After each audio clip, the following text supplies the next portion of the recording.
Ved Pranam Mantra. Om Sahana Bhavatu Sahano Bhunaktu Saha Viryam Karavavahai Tejasvinavadhitamastu Ma Vidvishavahai. Om Shanti Shanti Shanti Hari Om.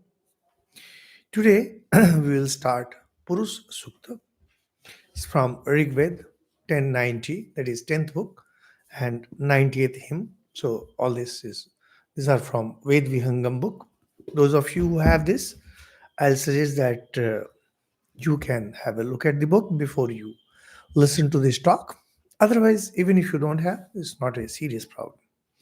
Now, those of you who are familiar with Hindu religion and those who have been listening to our talks would know that in Hindu religion we have a very large number of gods and goddesses, and in practice we have a huge number of gurus. Anyone can become a guru, and there are just thousands and thousands of sects, sampradayas.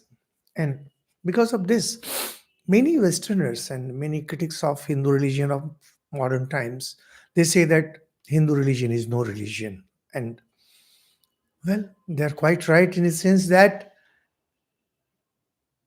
we are not a sectarian one. Like, if people talk about having some founder, no, we don't have any founder. We can't have any founder because Hindu religion is as eternal as God Himself. If you talk about accepting only one book as sacred, no, we don't. If you say that we believe only in one God, no, we don't. But what you are defining as the religion, we define those things as sect, sampradaya. So when it comes to religion, Hindu religion is the religion because it's a universal. However, when it comes to scholarly classification, we find that along with, say, Christianity and Islam and Judaism and other religions, Hindu religion is also clubbed together. So it's a religion, and the moment you talk about religion, there are sects. The moment there are sects, there are gods and goddesses and gurus. However, there are certain things you find that are common with all of these sects. And even though you might be worshipping any god, any goddess, you may be following any guru, you find certain things common, uh, like a common thread running through all these sects. Three things that can be pointed out very easily. One of them is the practice of Om. Now, Om is something which is universal. That's why whenever we get an opportunity, we deliver a talk on Om. Second is Gayatri Mantra. More or less every sect accepts the importance of Gayatri Mantra, which comes from the Vedas. And third one, which is very, very, very important, is recital of Purusha Suktam, which we are going to explain today. In Purusha Suktam, it's customary for many Indians to recite it while taking bath. During ritualistic worship, sometimes the object of worship, say some kind of Shivlinga or Narayan Sila, generally Narayan Shila, they're given a bath. And during that bath, this Purusuktam is recited. And Purusuktam is actually an extremely high class of hymn. Now, I mean, we are too ordinary people to comment on being high class or ordinary like that. But when you look at its poetry, its expressions, and its philosophical content, indeed, is an extremely sublime hymn. Now, how Purusuktam came to be so popular, so famous, and so sublime? Just one look back at the philosophy of religions. We have mentioned quite a few times that every religion has four important aspects, four pillars of religions. Now, first of this is rituals. Like, you cannot have any religion which doesn't have ritual. And then you have recitals, reading out. Now, rituals come in Hindu religion mostly from the tantras and partly from the Puranas. And whatever comes from the Puranas are based on the Vedas. As for recitals, we have Ramayana and Mahabharata, these two important works, and stories that are contained in Mahabharata, etc., or Purana. Most of these stories come in the Vedas itself, and or the seed of it is there. So recital form. And the third one is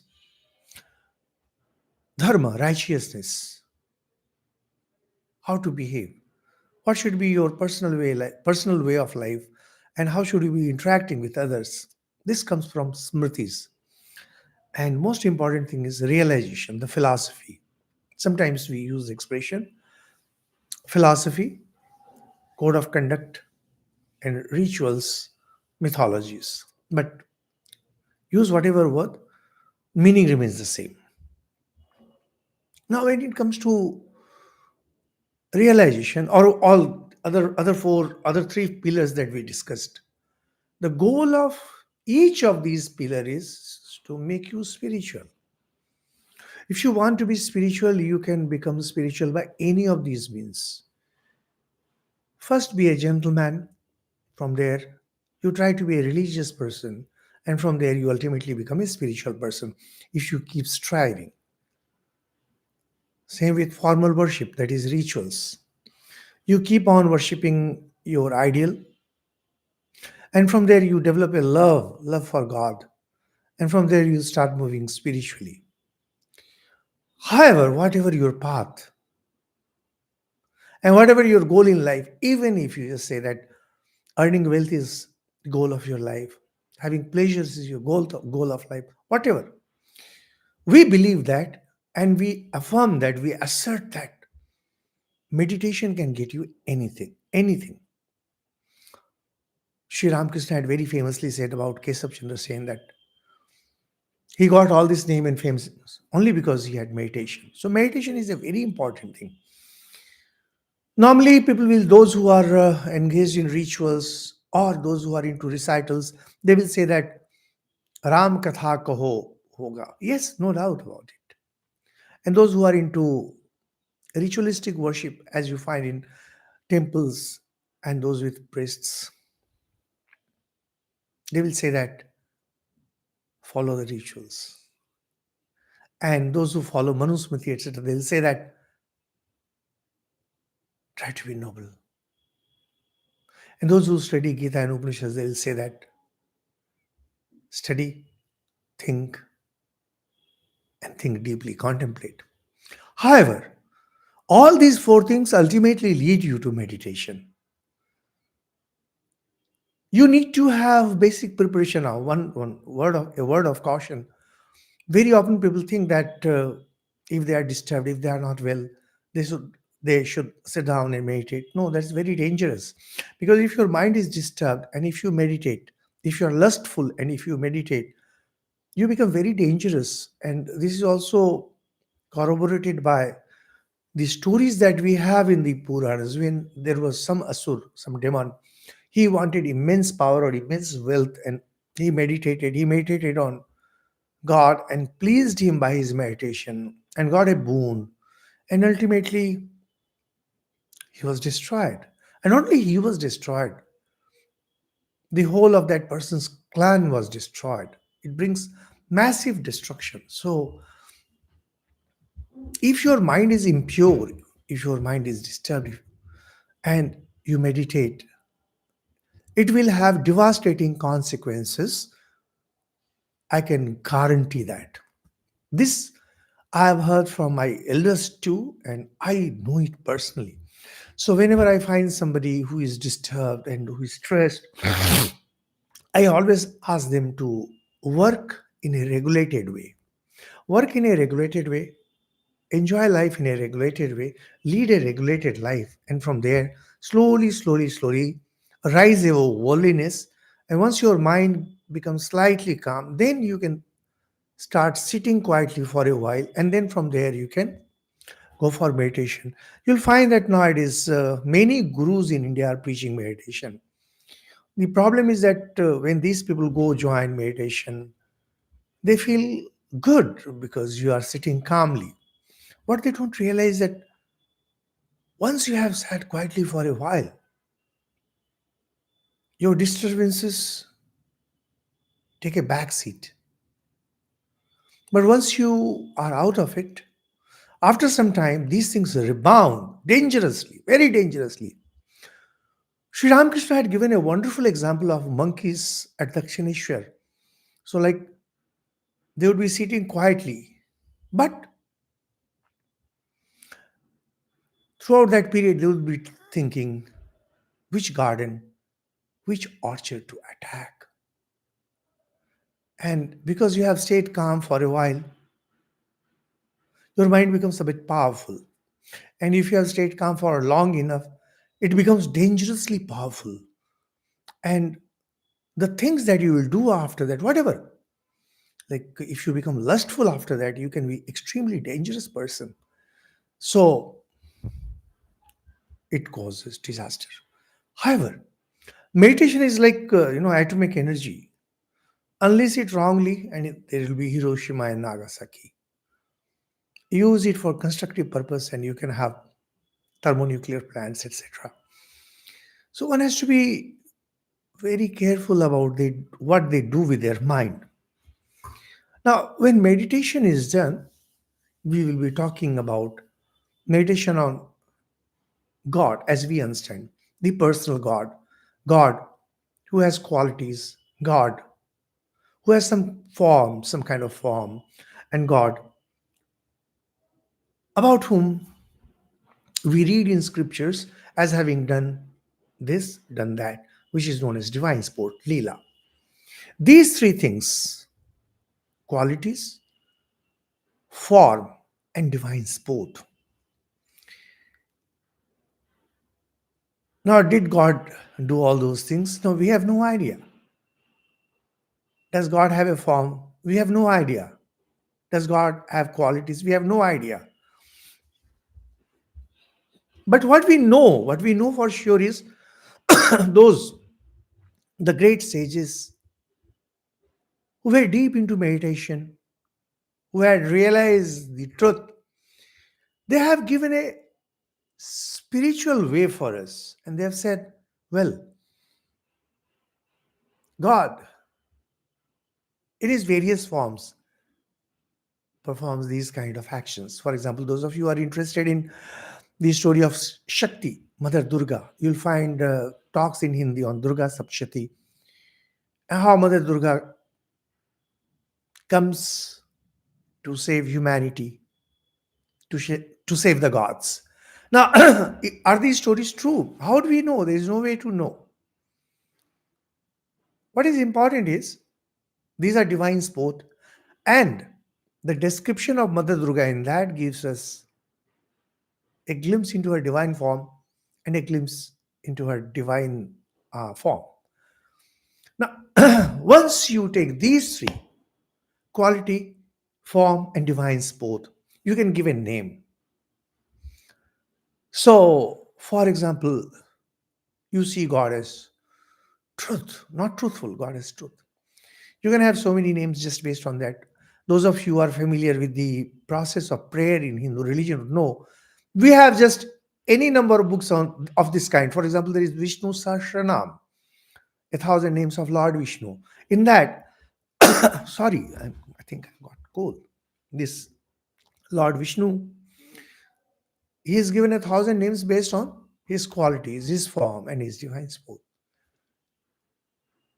Now, once you have these three things, qualities, form, and divine sport, plus name, now the path to spirituality gets open for you very easily. What you do is you take up one of these names. Generally, it's given by a guru, and that name is preceded by an om, and sometimes a bij from Tantra tradition is added, and then it becomes a mantra. For example, Om Namah Shivaya.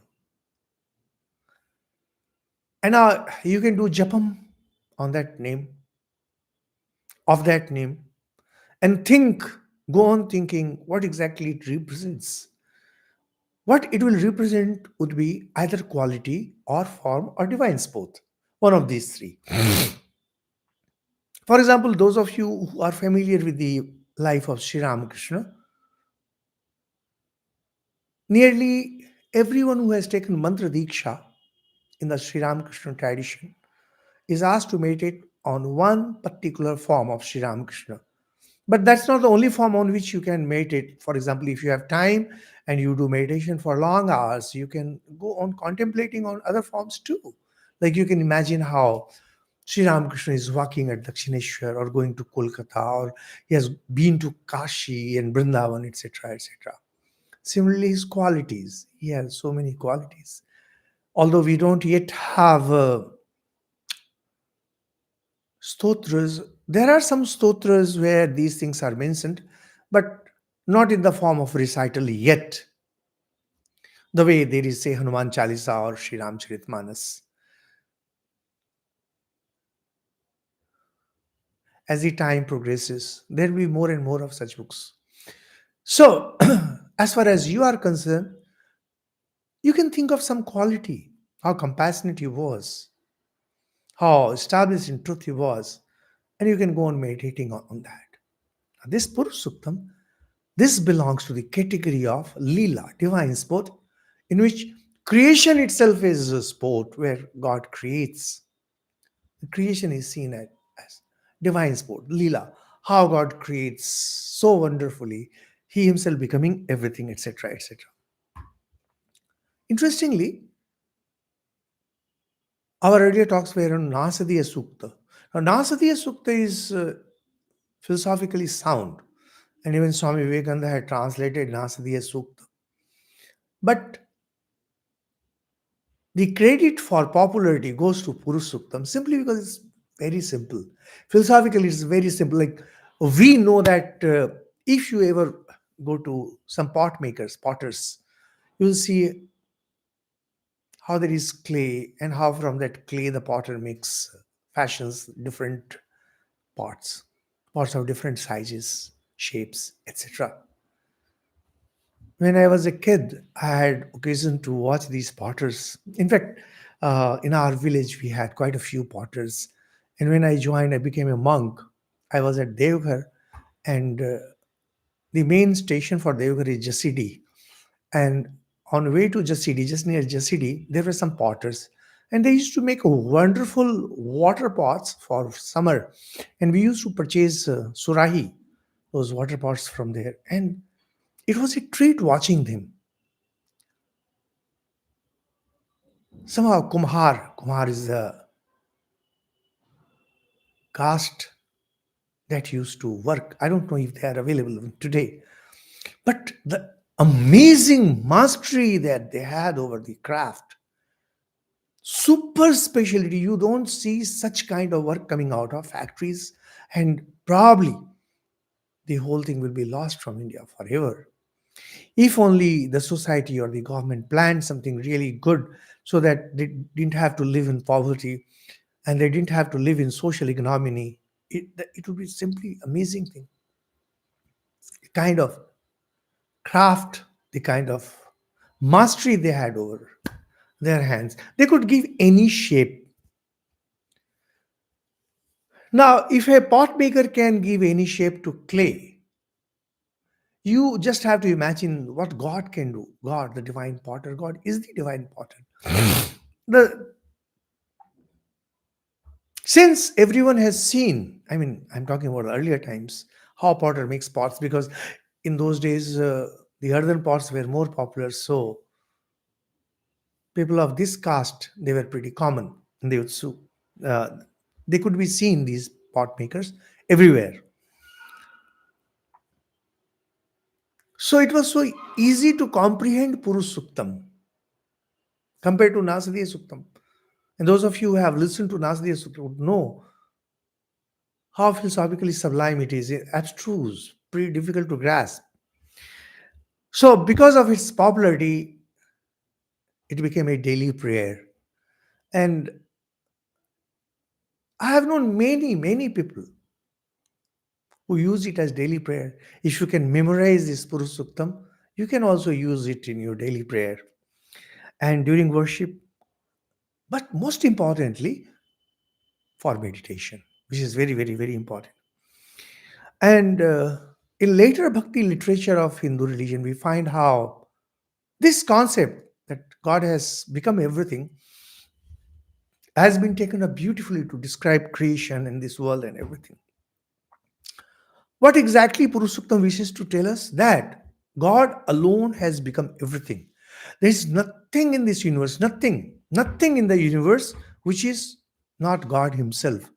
So, this is a major departure from Semitic religions, Abrahamic religions, and whatever you can say, dualistic religions. Even in our Indian system, we have kind of duality in Sankhya, where Purush and Prakriti, these are two different things. Prakriti is the mass of matter, Purush is consciousness. And when they meet, this spontaneous creation is spontaneous. And in Puranic literature, God being everything, God alone is everything. So you cannot have two distinct entities. Even if you bring in two distinct entities in the form of consciousness and matter, there has to be a common meeting point. God is that common meeting point. So if God is the common meeting point, then because of the nearness of consciousness and matter, matter evolves and the consciousness enters there. Fair enough. But here in Purush Suktam, the concept is entirely different. And it's a beautiful concept. It's just a beautiful concept because here God Himself becomes everything. It's not God's nature becoming everything, it's God Himself who becomes everything. And this process of becoming, this process of becoming is through yajna. Yajna, as you might remember, is the sacred act of offering oblations in the fire to some god. Here in this case, as you will see, I just wish that, dear listeners, you continue listening to this beautiful Purusuktam. It's a mental sacrifice because God alone existed at that time. Before creation, there was nothing. So, different seasons and different kind of things, they all were used as ingredients and fire and other things. And God Himself was made the sacrificial lamb. Those of people who are criticizing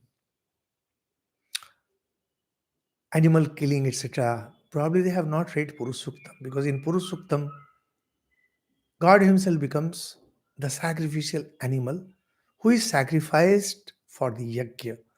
And when this sacrifice is made, Purusha, who is in the form of the goat, although the word goat is not used, but goat was sacrificed. So its limbs were cut. So Purus is that animal, that sacrificial animal. And because the different parts of his body were sacrificed, those things became different things in this universe, as will be described. Now, because it says certain things about how the different varnas came, it's criticized. But those who criticize, they don't understand what exactly it means to say. Purusukta means to say that whatever is there in the universe, there are animals, there are insects, there are human beings, there are different varieties of work, there are birds, there everything has come from God. How? Through the sacrifice of God. By whom? By the God Himself. Just to remind, the purpose of this hymn is not to explain creation, as we mentioned repeatedly in Nasadi Sukta. The goal is to meditate on the Creator. Whatever you see in creation, you can take it one step backward or one step up, and from there, you can contemplate on it, you can meditate on it. The mantra that you have got in Diksha, you can go on repeating that mantra and go on thinking. deep imagination, how your East has created this. Because your East, your ideal is Purusha. It's not that the Purusha mentioned in Ved, he is something and your East is something different. No, they are one and the same. They are the divine consciousness, which is realized in the depths of meditation, in the cavity of your spiritual heart. So, here we are taking it from Rig Ved. In Rig Ved, we have 16 mantras, 16 verses of Purusuktam. This Purusuktam is so popular that it comes in various places. Like it's there in Yajuḥ and Taittiriya Aranyak, Krishna Yajuḥ and Sāma Veda and Atharva. That means every Veda has its version of Purusuktam. And there the number varies. And because the number varies, that itself shows how what the sages learned. They put in poetic form, and because of that, there were some variations. But we have taken from Rig Veda because Rig Veda is the ultimate in prayers. So there are slight changes. It's not important. And those of you who are more interested in these things would realize that its philosophical aspect, that how Purusha is sacrificed for creation, has been used in the Upanishads.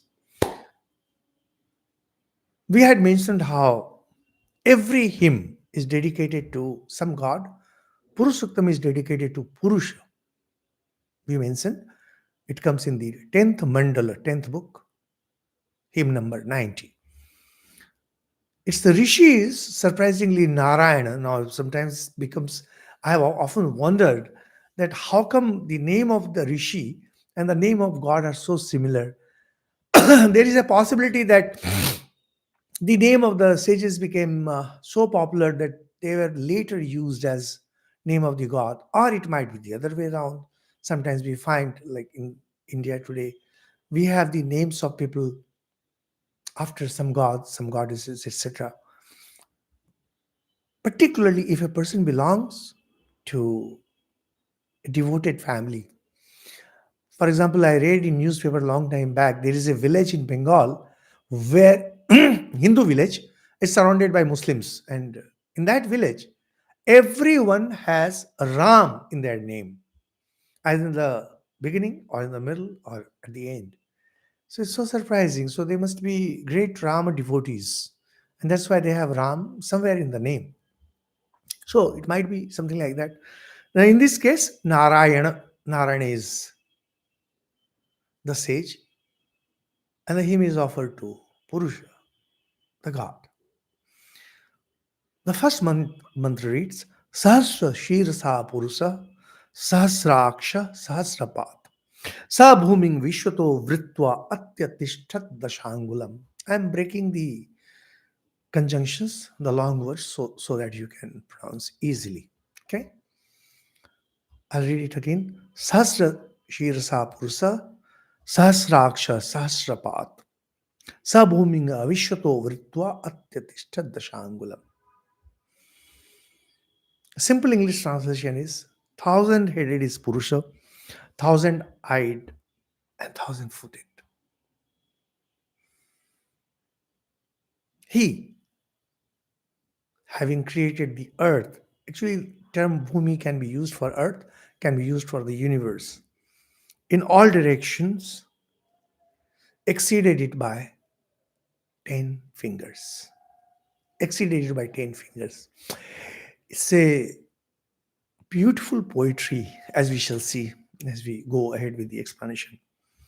So God is seen here as personal God. Personal God means God with form who creates, not as in Nasadiya Sukta where God is impersonal and is seen as personal much later.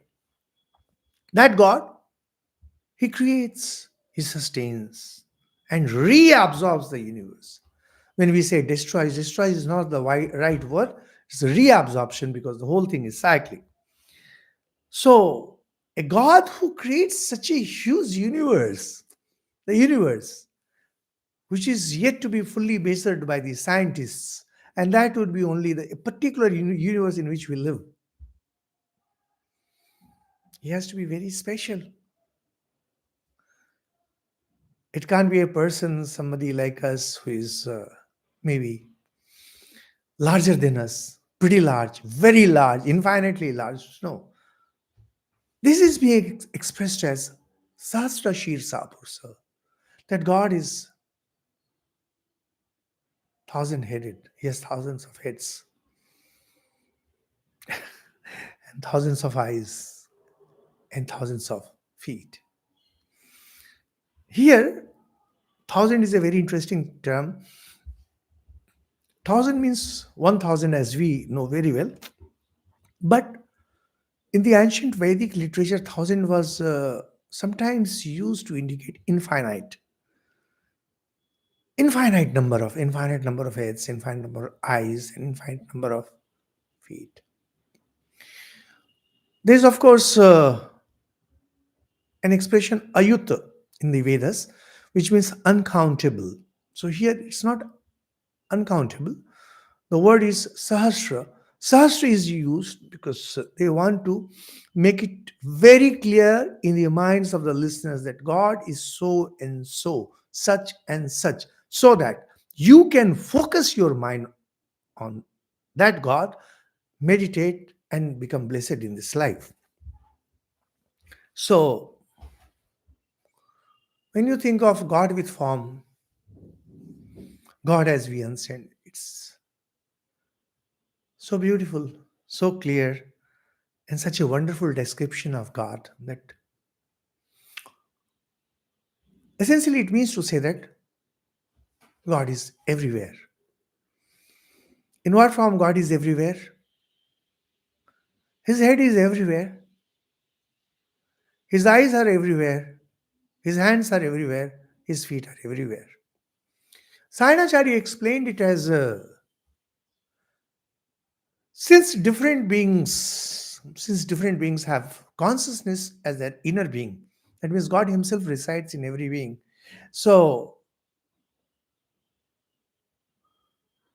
it's like there are infinite number of heads, like as we know in the world today we have around 7 billion population, and then we have much larger population of animals and birds and insects. Each of these heads is God's head. Each of these legs is God's leg. Each of the eyes is God's eyes. But there's only one way of looking at it. The idea is God is pure consciousness. If you can think of God as having a body like us, then naturally consciousness is present everywhere, and every part of consciousness is infinite. So the slightest point, slightest speck of that consciousness is full God. And naturally, that God has thousands of head, thousands of eyes, thousands of feet, etc. Those of you who have listened to our talks on 11th chapter of Gita is there in English, it's there also in Bengali. There also we find Shri Krishna shows his cosmic form to Arjuna, and there seeing that his head, his hands, his legs, his belly, they are everywhere, naturally. Purusha, what meaning of Purusha is one who resides in a body. Pur means city. Isha, one who sits in a city and rules over it, lords over it. So God sitting within us. This body is like a city. God sits inside us and he rules over this city. Whatever we do is by the will of Lord himself who is sitting inside us. Similarly, this universe is seen as a city. God is the Lord and owner of that city. He lords over that city, the universe. Whatever happens in the universe is by his will. The way we say that is the king's will that this be done. In earlier times, there used to be city state, and there were, of course, larger states. For example, in India, also we know during the time of Chandragupta and then during the time of Samrat Ashok. This Mauryan Empire it extended from Patliputra to west to Punjab and Afghanistan, etc., etc. However, the general concept was city state. So, whatever happened in the kingdom happened by the will of that king. People behaved properly because of the will of the king. Robbers were scared. Ruffians were scared because of the will of the king. Taxes were collected by the will of the king. Just like that, whatever happens within our body or in anyone else's body or in the universe is by the will of God. So, Purusha is one of the best words that we can think of for God. Like when you say God, God has no meaning, as such, no meaning. But the words that we use in Hindu literature, Hindu sacred literature for God, Ishwar or Bhagwan or whatever, they have a very specific meaning. Purusha means one who resides in the city. What is the city? The universe is the city. So, Sahasra Shirsa Purusha, Sahasraksha, Sahasrapat. Sa Bhuming Vishwato, Bhumi Vishwato, Bhumi, this earth, which extends in every direction. That means it's the universe. It says Vishwato Vritva. Vritva means covering. It covers the whole thing completely. It envelops completely.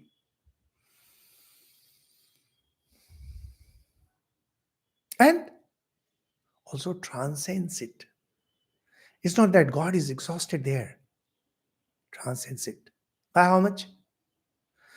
Sabhuming Vishwato Vritva Atyatishta Dashangulam. By 10 fingers. God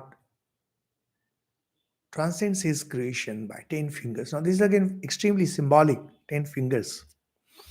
10 fingers is pretty symbolic because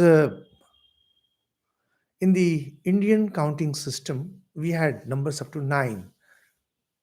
And after 9,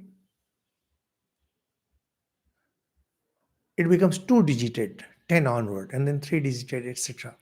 So, 9, 9 is the ultimate number, and 10 means fullness. Those of you who are familiar with Indian literature, you'll see that very often they will use 10 to indicate fullness. 1 and 0 come. This fullness. So God transcends it fully by 10 fingers. Because 9 is the ultimate digit, is beyond that, becomes 10. And it can also mean that it's in the heart cavity, which is 10 fingers above the navel region. Navel is considered to be the center of the body. 10 fingers above it in the heart cavity. But these are explanations by the Vedic scholars, but we don't have to abide by that fully. But because these explanations are there, I'm mentioning them. The most important thing is transcending it by 10 fingers mean fully, completely, and unquestionably. So, sages realize it in the cavity of their heart, which is 10 fingers above their central part of the body, hence the Shangulam. This is such a beautiful concept, and yet so difficult to comprehend that in the Bhagavatam, we have a beautiful story where Mother Yashoda becomes so angry with Sri Krishna, who is continuously engaging in mischievous acts. And Mother Yashoda is so fed up of his mischiefs that one day she decides that she will she will tie him to a mortar. In earlier times, every family used to have mortar and pestle and things like that. So she got rope and she wanted to tie him up. We found that the rope fell short, exactly by two fingers, slightly short. So she went and got another, and then she tried to tie them up, and even then the rope fell short by two fingers. And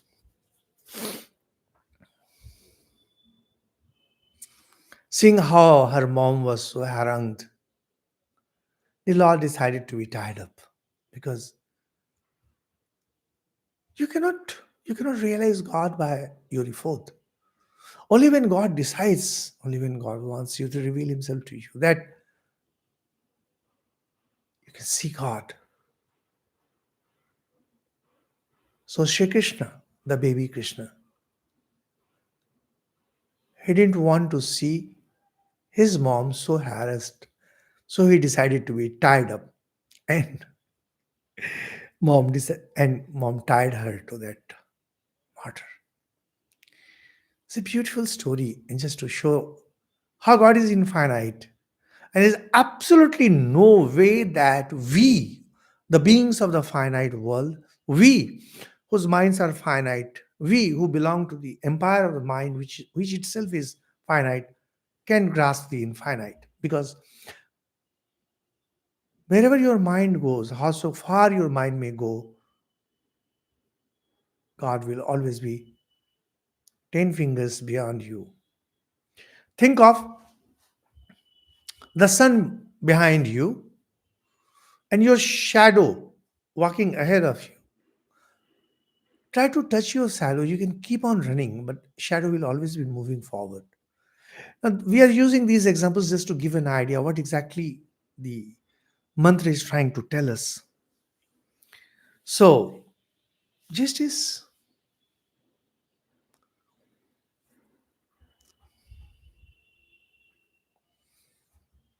God is infinite. The universe is finite. Mind belongs to this universe. If you think that through logic, through your senses, you can grasp God, no, you can never. That's not possible. So, God being your innermost being is the innermost being, and He is immanent, He is everywhere, and He is transcendent, He is also beyond everything. This is the nature of God. Know this, meditate on this, and become blessed. Your spiritual realization depends entirely on you realizing this truth, this philosophical truth, and how pure you are. Purity of your heart is the essential condition. And from there, when you start focusing your mind, you're being entirely on God, that you realize this truth. And the second mantra is quite simple. Purusha evedam sarvam yad bhutam yaccha bhavyam uta mritattvasya ishano yadannena tirohati. Purusha evedam sarvam yad bhutam yaccha bhavyam uta mritattvasya ishano yadannena tirohati. Purusha is verily this all. Whatever is there is Purusha, as will be described later. Not only He is everything, He is all that has been, and He will be all that is yet to come. That means whatever is there in the present, whatever is there in the past, whatever is there in the present, future, everything is Lord Himself. There is nothing in the three worlds, nothing in three divisions of time that's beyond God. God alone has become everything. God is everything. And uta mritattvasya ishano yadannena rohati. So there are two classes of beings. One that eat to grow, and other that don't have to eat to grow. Amrita and mrita. We are mrityu dharma. We people are mrityu dharma because we die. When we are not able to consume food, when we are not able to consume oxygen, we die. But gods do not die. Gods don't live by eating food. They have other sources of energy. So the gods, the divine beings, and all other such beings who don't have to sustain themselves through food, those beings are categorized here as Amrita, and all other beings that survive by food. So every kind of being that we can think of, they are Annenati Rohati, that grows with food. We could grow because we took food. A time comes when our body cannot assimilate food anymore. That means our growth stops. And once our growth stops, we should know that it's time to pack up. When you make a long journey by train, you see some stations that you are crossing. Train may not be stopping there, but you are familiar with those stations. You know that your station is coming. You start collecting your luggage. You start moving towards your door, to the gates of the compartment of the train, because it may so happen that the train may not stop there for long. It may be a minute or 2 minutes, and there would be other passengers to board. So you start gathering your luggage. Whatever you have spread, you gather them together, pack them in the right bag, and start moving towards the gate. Same with life. Once your body stops growing, you know that it's time to pack up, it's time to gather up and start moving towards gate. Gate to becoming immortal. Temporary immortality, of course, but immortal. That means you won't have to grow through food anymore, at least for some time. That means till you take another birth. Because birth, death, death, birth. This cycle continues till we gain the knowledge of self and we become truly immortal, not immortal that is being mentioned here. So God not only creates, is everything, and what will be, what has been, etc., etc. So we have to remember that whatever is there in the universe is divine. And yad bhutam yacha bhavyam. This also shows the nature of the cyclic character of the universe. That means nothing comes out for the first time. Everything has been there. In the Puranic literature, this cyclic nature of the universe, it has been beautifully explained and wonderfully explained. That would be the right word, not beautifully, wonderfully explained. That whatever was earlier is now, and whatever is now will be there in future too. It's all cyclic. God alone was everything in the past and the present, and He alone will be in the future. The expression for that is kalpa. In the previous kalpa, whatever was, same is there in this kalpa too. And He's amritatvasya ishanaha, the laws of immortality, as we mentioned. That in the Vedas we have gods with small g like Indra, Mitra, Varun, etc. This Purusha as consciousness. He is the lord of these gods too. So here the hymn is talking about relative immortality, not the complete immortality that a person with self-knowledge acquires. Another meaning is that it's God who keeps you in bondage. It's God who gives you immortality. When God gives you in bondage, you grow with food. And when He gives you immortality, you become one with Him. There's no question of having any food or anything. So this mantra is again very beautiful mantra. God is the Lord of all. He's the Lord of ordinary beings. And He's also the Lord of gods like Indra. He's also the master of immortality in the form of giving you freedom from the cycle of birth and death. And He also lost our creation where we are under bondage. We are under Maya. We are in the world. And we are in such a shape that, in such a position that we have to eat to survive and we have to eat to grow. Yadanne natirohati. Atirohati also means mounts, the way you mount a horse. But the meaning is that which grows. In simple word, the meaning is God is the Lord of all. Anything that you can think of, He is the Lord of all. Well, it's this. Next mantra says, Etavanasya Mahima. This we will take up in the next talk. Thank you for listening patiently. Om Shanti Shanti Shanti Hari Om Tat Sat. Shri Ram Krishna Arpan.